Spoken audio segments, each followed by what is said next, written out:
Olá, sejam bem-vindos a mais um vídeo do nosso canal. Eu acabei de assistir a um documentário da Netflix que me impactou bastante. E eu quero compartilhar com vocês essa experiência e, é claro, emitir a minha opinião sobre o assunto. Nós vamos falar do documentário da Netflix, Meu Querido Bob, Era Tudo uma Farsa. O próprio nome diz que alguém vai se dar muito mal nessa história. E eu posso dizer para vocês que o desfecho é muito inquietante e surpreendente. Isso porque mostra o quanto eu e você podemos estar vulneráveis. O perigo, literalmente, pode morar ao lado. Roda a vinheta.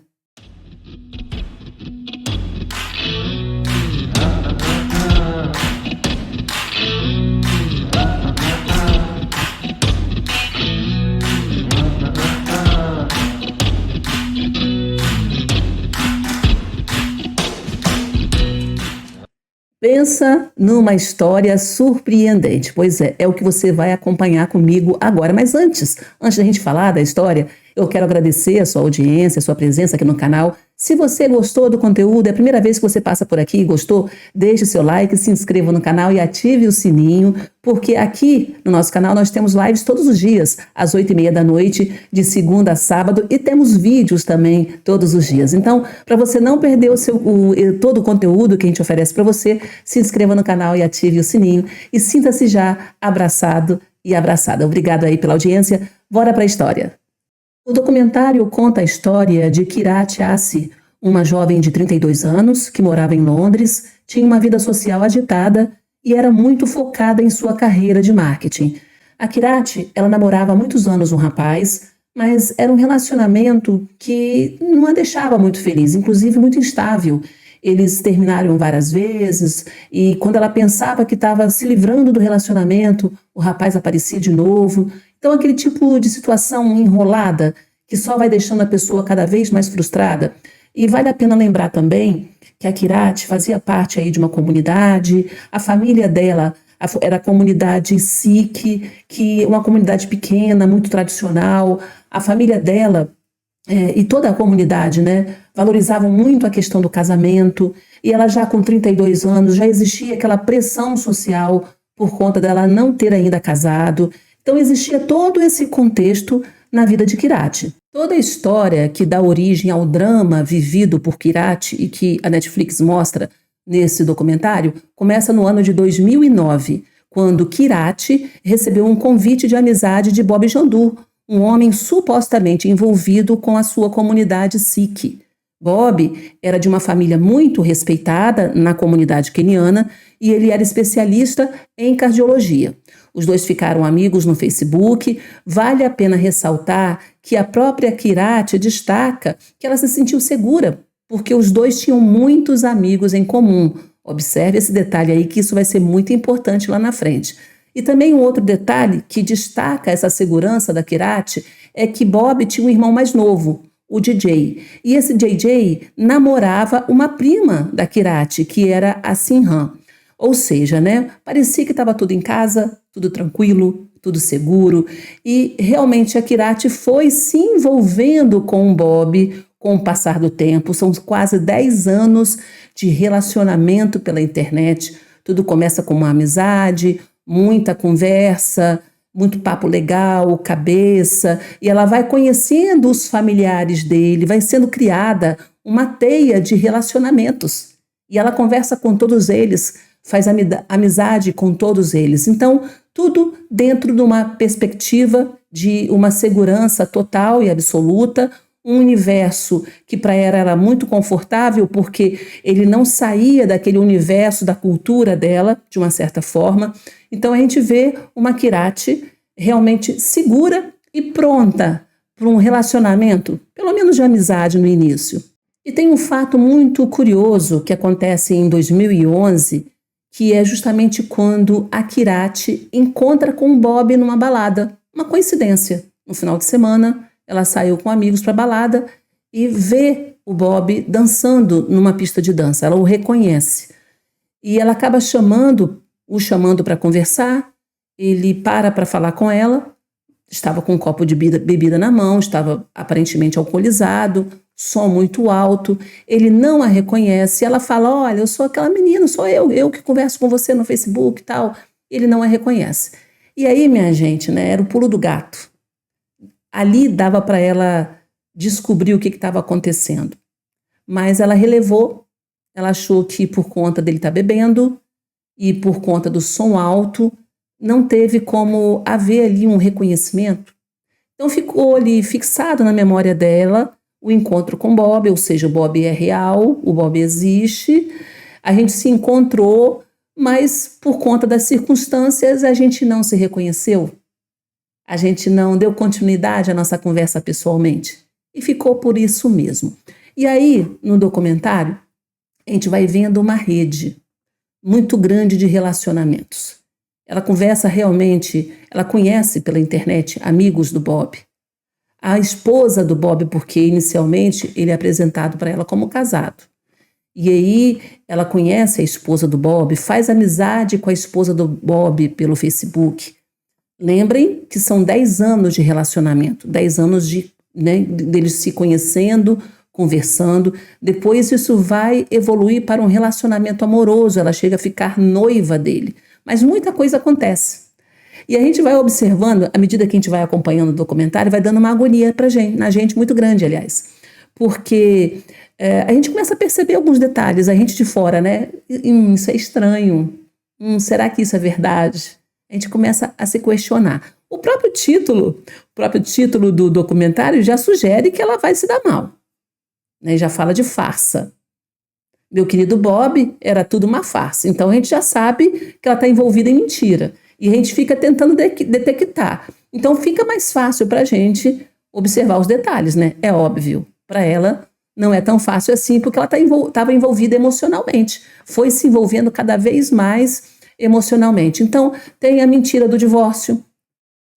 Né? Ela sabe que ele é casado, aí depois ela tem a notícia de que ele se divorcia e ele conta isso para ela. Tudo envolvido em muito drama, vitimismo.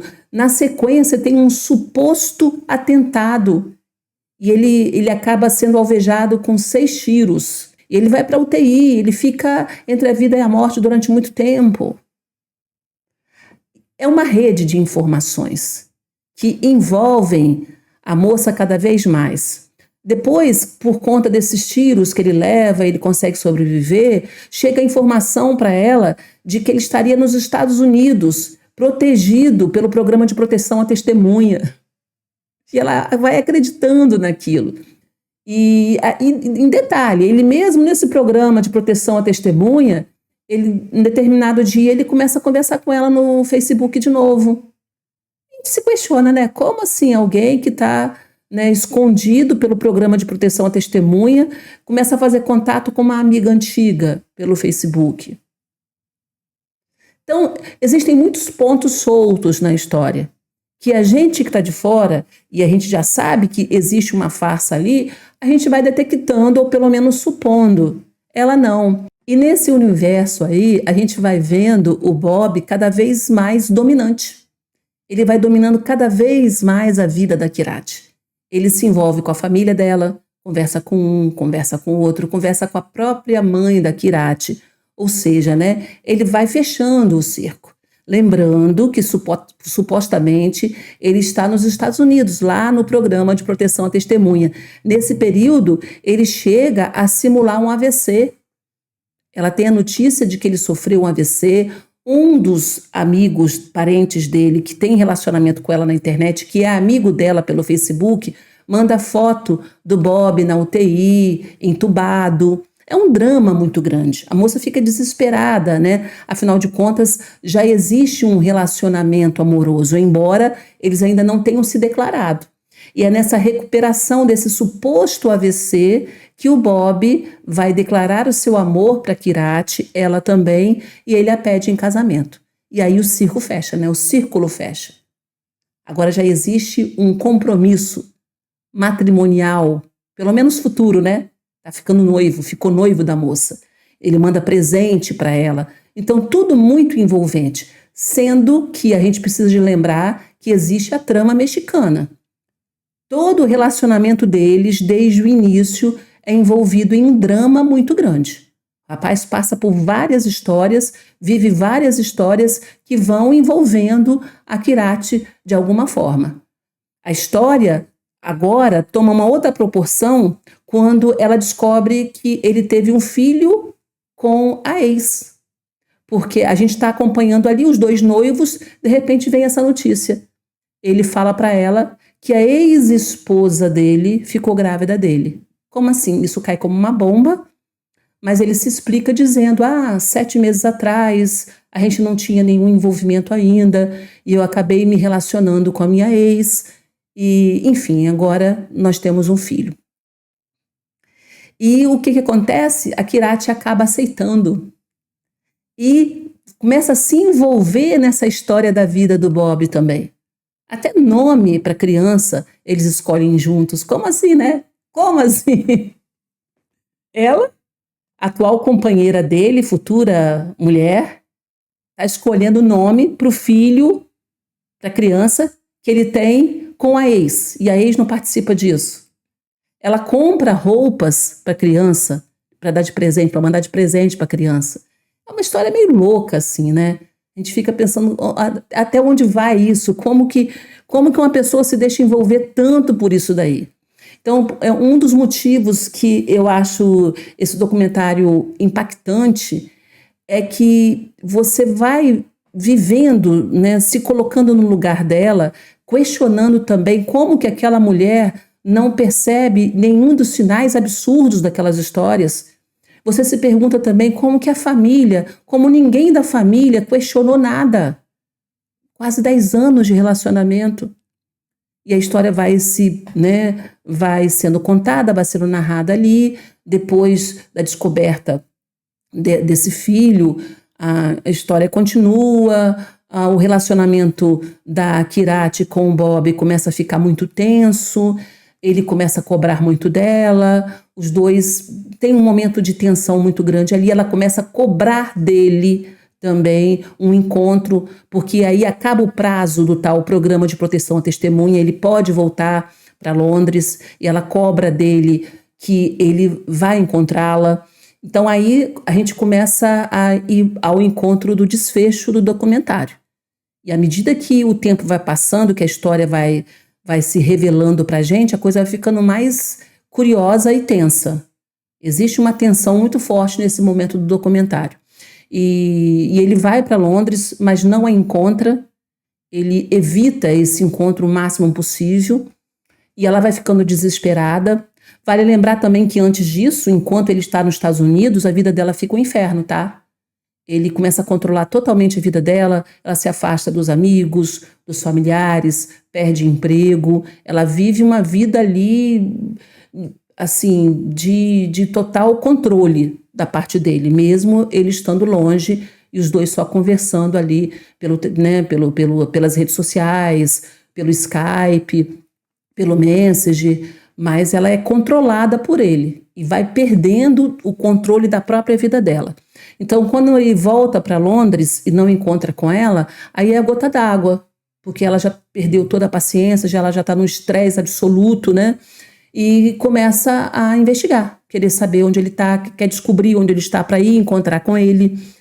E olha, gente, são cenas, gente, só assistindo o documentário, assista esse documentário, que é muito interessante você assistir e se colocar no lugar dela. Ao mesmo tempo que a gente questiona, a gente se coloca no lugar dela, tá? E aí, até que vai chegando no desfecho final, ela consegue descobrir aonde ele de fato morava, e a partir de agora eu vou dar spoiler.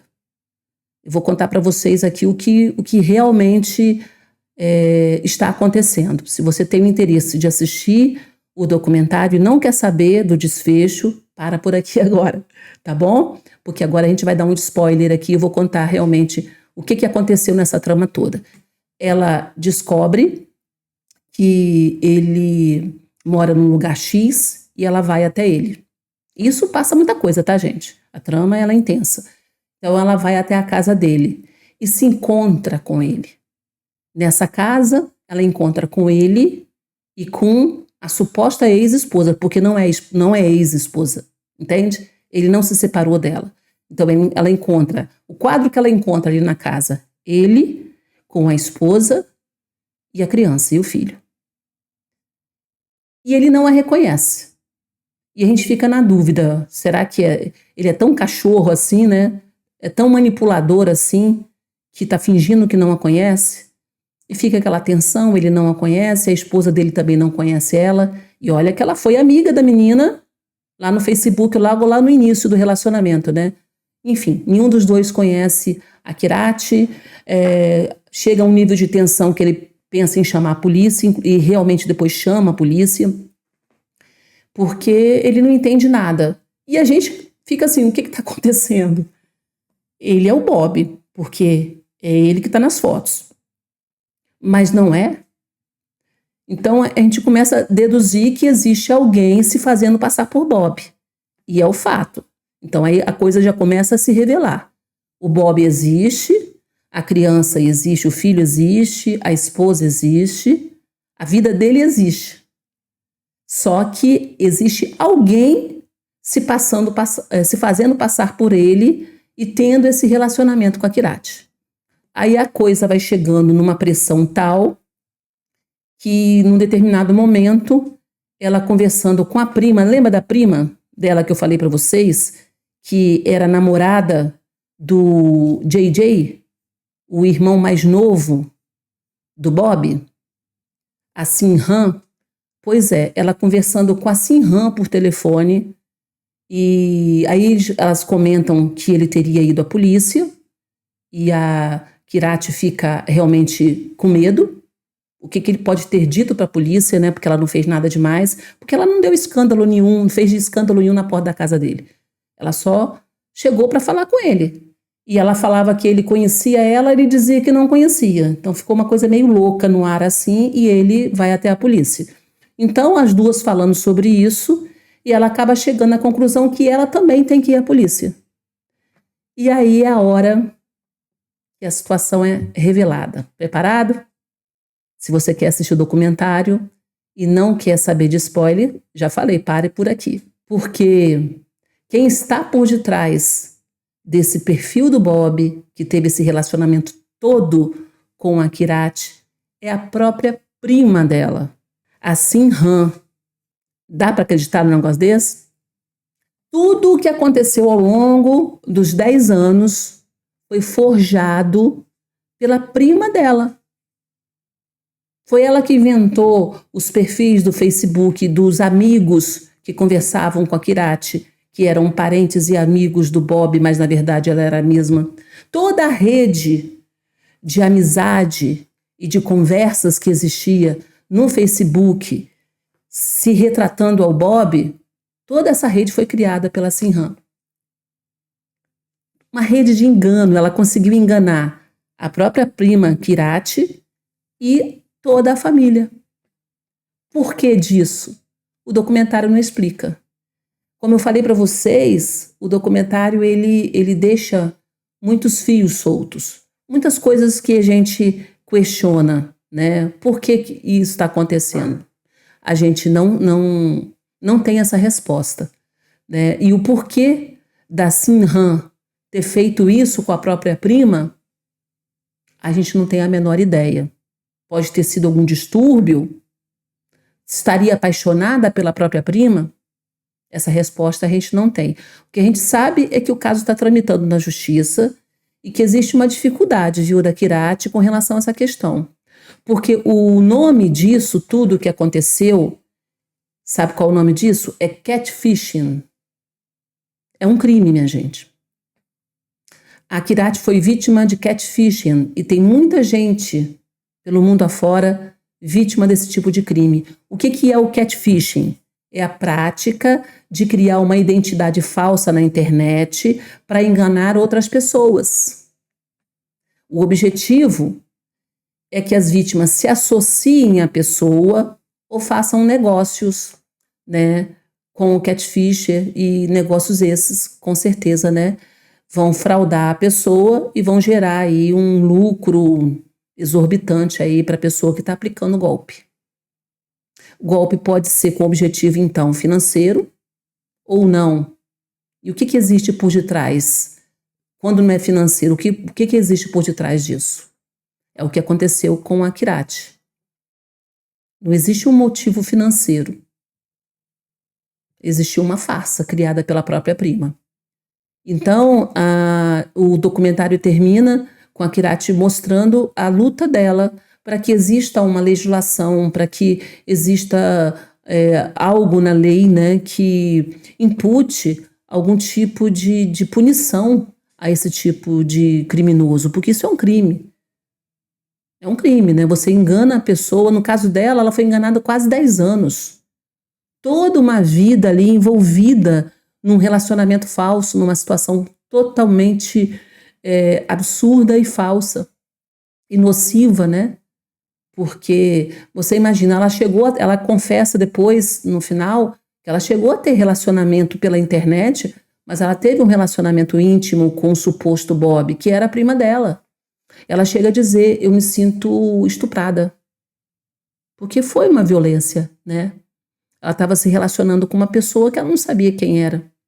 Ela supunha que era o amor da vida dela. E era alguém totalmente diferente que estava do lado dela. Então é impactante. E eu acho que esse documentário levanta para a gente um alerta, né? A história da Kirati levanta um alerta muito importante. Porque isso acontece, gente, mais do que a gente imagina. Com quantas pessoas você se relaciona pelas redes sociais e que você tem certeza absoluta que é a pessoa que se apresentou para você? No Facebook, no Instagram. Aí a conversa às vezes depois passa pro WhatsApp. Com quantas pessoas você conversa? Que você tem realmente a certeza de que aquela pessoa que está conversando com você é quem ela diz que é. Para a gente finalizar esse vídeo, eu estava lendo uma matéria do Aventuras na História. E eles fazem, né, uma análise do documentário e tem um momento que eles falam sobre o debate que o documentário está provocando. E eles falam o seguinte, eu separei 2 parágrafos para mostrar para vocês.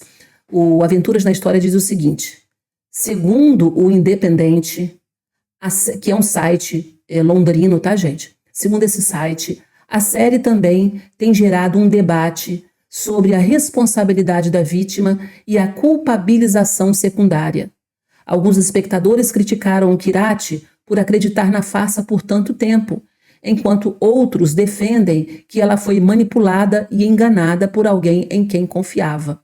Então existe um debate imenso, enquanto uns atacam a moça, não concordam, ficam, né, espantados com o fato dela passar tanto tempo sendo iludida, sem perceber a trama na qual ela estava envolvida, né? Tantas mentiras e situações até descabidas que ela passou. A gente assistindo de fora, a gente acha descabida, né? Mas é como eu falei lá no início, ela estava vivendo a situação com um envolvimento emocional, ela estava dentro ali. É diferente você estar do lado de fora, assistindo um documentário e já sabendo que existe uma farsa. Então é fácil para a gente apontar para ela e dizer que ela, você foi uma trouxa. É muito fácil. Então, muita gente critica a Kirati por acreditar nessa farsa durante tanto tempo. Aí tem uma parte aqui que ele fala assim, ó, um espectador escreveu em suas redes sociais, abre aspas, você está me dizendo que ninguém notou os perfis duplicados do Facebook, usando os nomes reais e fotos recentes das pessoas reais? Ninguém procurou Bob ou Sanji, Sanji é a esposa dele, ao longo de quase 10 anos e disse, ei, a propósito, esse também é você?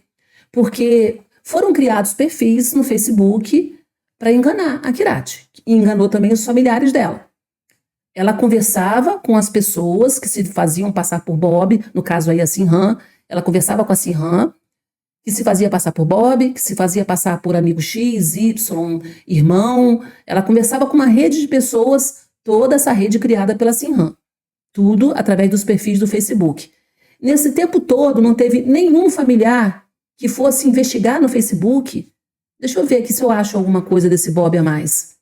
Deixa eu ver se eu acho alguma coisa aqui da Sinjan, a esposa dele. Então, são questionamentos que as pessoas estão fazendo. Existe um debate na sociedade com relação a isso. A responsabilidade da Kirati, a responsabilidade da família dela, de todas as pessoas envolvidas.